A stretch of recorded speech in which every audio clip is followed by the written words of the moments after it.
একটি গভীর রাতের অবিস্মরণীয় দৃশ্য যার হৃদয় ছুঁয়ে গেছে লাখো মানুষের। গত মঙ্গলবার দিবাগত রাত প্রায় 2টোর দিকে ঢাকা বিশ্ববিদ্যালয়ের নির্জন ক্যাম্পাসে রাস্তার মাঝখানের ডিভাইডারের উপরে দাঁড়িয়ে একজন বৃদ্ধ লোক নামাজ আদায় করছিলেন। সাদা পাঞ্জাবি পায়জামা পরা, লম্বা দাড়ি, মাথায় টুপি। আলো আঁধারির মাঝে তার ছায়ামূর্তি যেন ভুতুড়ে লাগছিল অনেকের কাছে।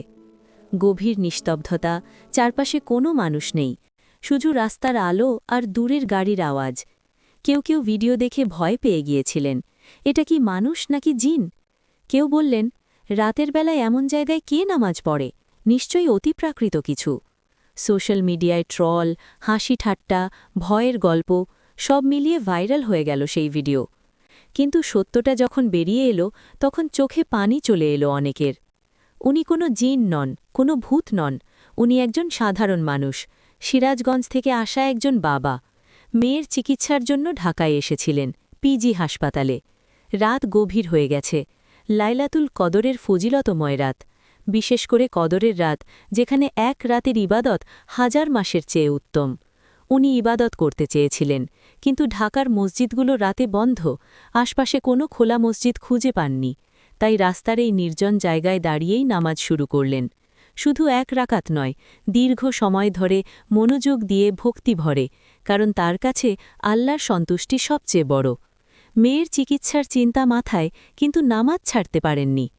এই দৃশ্য আমাদের শেখায় কি? ইমানের শক্তি কখনো সময় বা স্থানের মুখাপেক্ষী নয়।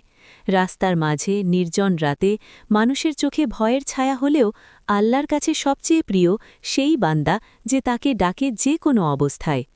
আমরা অনেক সময় অজুহাত খুঁজি, রাত হয়ে গেছে, মসজিদ দূরে, ক্লান্ত। কিন্তু এই বৃদ্ধ বাবা দেখিয়ে দিলেন, সত্যিকারের আরাধনা কোনো বাধা মানে না। লোকে যতই ট্রল করুক, হাসুক, যে হৃদয় আল্লাহর জন্য কাঁপে সে হৃদয় কখনো হারে না।